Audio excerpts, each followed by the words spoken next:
Ah, hi, we made it to Clayton's place. He gave us a lovely tour of his studio and his property and his chickens. You could probably hear them in this video. Um, while I'm here, I'm going to ask Clayton some of our questions that we've been asking our Sure. artists from the artist talks on back on Honolulu. But what makes your art you? What Uh, makes my art? Well, I think for me, it's the process. You know, mhm, everything depends on the kiln. There's just no short in this process. There's no shortcut. mhm, You gotta you gotta do everything, and then every step, and when you fire, you can't stop firing. I mean, until it's done. You know, it's because when I first started, I thought, man, how long do I have to go? You know. And a few times I stopped, and it was like all the everything that went into that firing was wasted because the results were not up to par. mm, You know, this particular kiln, I have to fire at least 100 hours. mhm. The wood, the process to get a finished product. That's how that's what sets my work apart from other people who don't do this process. What about the style? The pieces you mean? Mhm. Yeah. Okay. I make a lot of pieces to hang on the wall, and I usually use lines or coral stuff like that on the pieces, just because it reminds me of this place, Hawaii, Mhm. and that's what I want my pieces to have, kind of a even though the entire process is Japanese. Mhm. I want the work to be reminiscent of where I live, this island. No, I grew up in Honolulu. And then you moved here 1979, I in think. 1979. Yeah, 78, 70. My son was born here, and he's 45, 44. He's going to be 45. Oh, I came here because I can because when I fire, the smoke goes into the trees, and so you can't really see it. When you throw the wood in, initially, the smoke, black, real Mhm. black.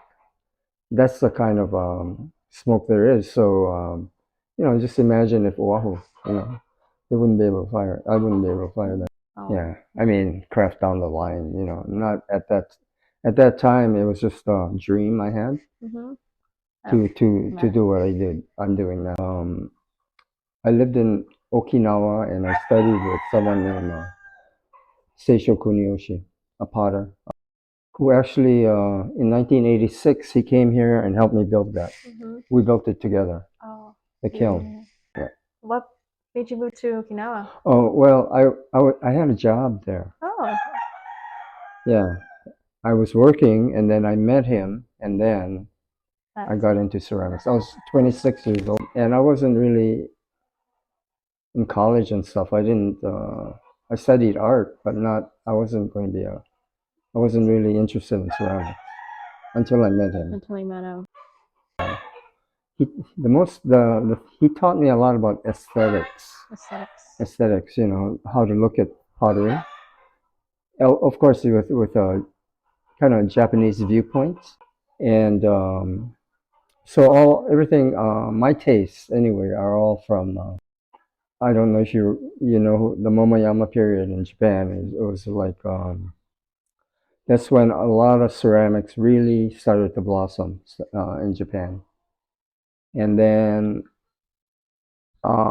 after that, it kind of nobody really took notice of it in Japan until about the 30s, 1930s, 40s, and then after the war, they found a lot of the potters started realizing they had to make something more interesting than what they're making, and so they found all these kilns with shards and stuff, and so that's called the Momoyama revival.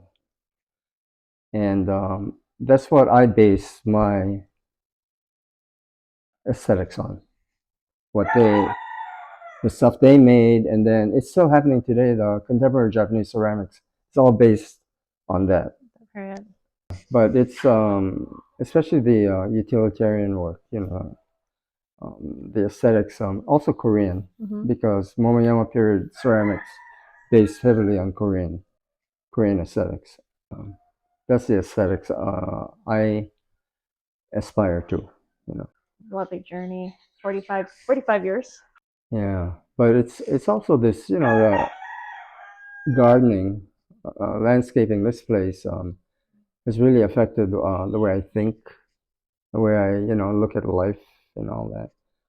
And it's very kind of meditative, yeah, meditative. Yeah. Yeah, yeah. Kitty cat.